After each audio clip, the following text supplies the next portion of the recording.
আসসালামু আলাইকুম এভরিওয়ান, কেমন আছেন আপনারা সবাই? ফাতেমাস কিচেনে আপনাদের স্বাগত।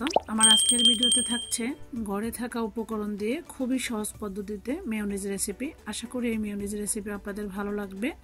যদি ভালো লাগে প্লিজ একটি লাইক দিবেন এবং চ্যানেলটি সাবস্ক্রাইব করে পাশেই থাকবেন। এখানে আমি একটি ব্লেন্ডারের বড় ঝগ নিয়েছি। এখন আমি দিয়ে দিচ্ছি রুম টেম্পারেচারে থাকা দুটি ডিম। দিয়ে দিব 2 কোয়া রসুন, আমি 4 টুকরো করে নিয়েছি। এখানে আমি রসুনের পরিমাণটা কমিয়ে দিয়ে দিচ্ছি। এখন দিয়ে দিব একটি কাঁচামরিচ মাঝখান দিয়ে ভেঙে। কাঁচামরিচ এবং রসুনের পরিমাণটা কেন কম দিয়েছি বলছি। এখানে আমি 1 টেবিল চামচ কালো এবং সাদা সরিষার সাথে 1 কোয়া রসুন এবং একটি কাঁচামরিচ বেটে নিয়েছি, সেটাই দিয়ে দিব। এই জন্য আমি আগে থেকেই রসুন এবং কাঁচামরিচের পরিমাণটা কম দিয়েছি। দিয়ে দিচ্ছি 1 চা চামচ লবণ। এখানে স্বাদের ব্যালেন্সের জন্য 1 চা চামচ লবণই পারফেক্ট। এখন আমি দিয়ে দিচ্ছি 1 চা চামচ কালো গোলমরিচের গুঁড়া। আপনারা চাইলে সাদা গোলমরিচের গুঁড়াও দিতে পারবেন। দিয়ে দিচ্ছি 2 টেবিল চামচ চিনি। চিনি পরিমাণটা আপনারা কমও দিতে পারেন। আমার বাচ্চারা একটু মিষ্টি মেয়োনিজটা পছন্দ করে, তাই আমি এখানে 2 টেবিল চামচ চিনি দিয়ে দিচ্ছি 1 চা চামচ হোয়াইট ভিনেগার। এখন আমি দিয়ে দিব 1 টেবিল চামচ লেবুর রস। লেবুর রস ও ভিনেগার ব্যবহারের ফলে ডিমের ব্যাড স্মেলটি চলে যাবে। এখন আমি এখানে নিয়েছি 1 কাপ অলিভ অয়েল তেল। এই তেলটা একদম ফ্রেশ অলিভ অয়েল তেল, আপনারা চাইলে সয়াবিন তেলও নিতে পারেন। তো অলিভ অয়েল তেল দিয়ে মেয়োনিজটা তৈরি করলে খেতে কিন্তু অসাধারণ হয়। এই পর্যায়ে আমি 1 টেবিল চামচ অলিভ অয়েল তেল দিয়ে দিয়েছি। এখন আমি দিয়ে দিচ্ছি মেয়োনিজের স্বাদটা আরও দ্বিগুণ বাড়ানোর জন্য 2 টেবিল চামচ ফুল ক্রিম গুঁড়া দুধ।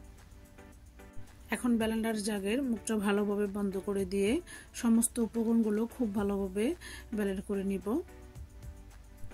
এখন আমি এই পর্যায়ে আবারও দিয়ে দিব 2 টেবিল চামচ অলিভ অয়েল তেল। তেলটা এভাবে 5-7 বারে মিক্স করে নিলে মেয়োনিজটা একদম পারফেক্ট হবে। এই তো এখন আবারও অফ করে দিয়ে আবারও 1 মিনিট আমি ব্লেন্ড করে নিচ্ছি। এই পর্যায়ে আমি আবারও দিয়ে দিচ্ছি 2 টেবিল চামচ অলিভ অয়েল তেল দিয়ে 1 মিনিট ব্লেন্ড করে আমি আবারও দিয়ে দিচ্ছি 2 টেবিল চামচ তেল। এভাবে পর্যায়ক্রমে 5-7 বারে তেলটা দিয়ে ব্লেন্ড করে নেবেন, এতে করে মেয়োনিজটা পারফেক্টভাবে তৈরি হবে। এটা দেখতে পাচ্ছেন আমি বাকি তেলটুকু ঢেলে দিচ্ছি। এখন আমি আরও হাফ কাপ তেল নিয়ে নিব। এখানে আমি মোট 1.5 কাপ অলিভ অয়েল তেল ব্যবহার করেছি। অনেকে দেখছি হাফ কেজি থেকে 1 কেজি তেল ব্যবহার করে, তো সেটা একদমই ঠিক না। তো তেলটা দিয়ে আবারও আমি ব্লেন্ড করে নিচ্ছি। দেখতে পাচ্ছেন আমি 5-7 বারে অল্প অল্প করে তেল দিয়ে ব্লেন্ড করে নিয়েছি। একসাথে তেল দিতে গেলে মেয়োনিজটা কিন্তু গলে যাবে, সেক্ষেত্রে মেয়োনিজটা কিন্তু পারফেক্টলি হবে না। এই তো আমি এখন শেষবারের মতো সবটুকু তেল ঢেলে দিচ্ছি।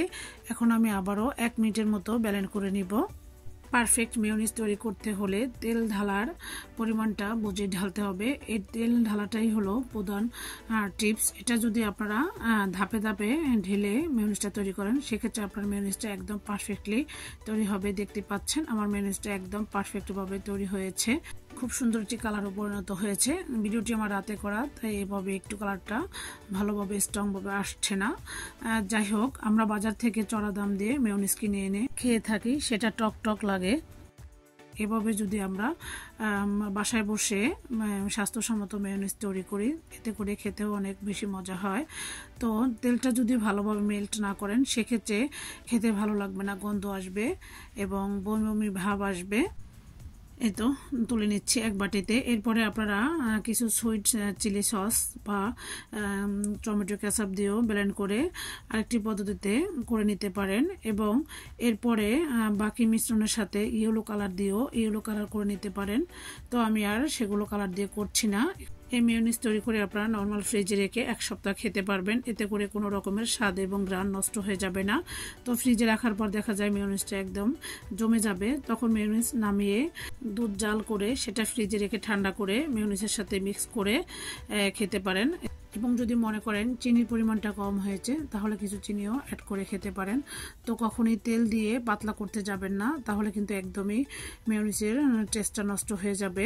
তো অনেকেরই প্রশ্ন থাকতে পারে এই মেয়োনিজটা কতদিন সংরক্ষণ করে রাখা যাবে। তো নর্মাল ফ্রিজে রেখে 1 সপ্তাহ খেতে পারবেন।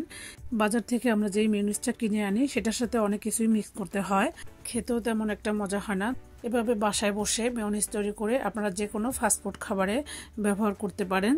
ভিন্ন পদ্ধতিতে আরেকটি মেয়োনিজের রেসিপি আমার চ্যানেলে দেওয়া আছে, লিঙ্কটি ডিসক্রিপশন বক্সে দেওয়া থাকবে, চাইলে দেখে নিতে পারেন। ভিডিওটি কেমন লেগেছে অবশ্যই কমেন্ট করে জানাবেন। আজকের মতো তাহলে এখানেই বিদায় নিচ্ছি। আসসালামু আলাইকুম, আল্লাহ হাফেজ।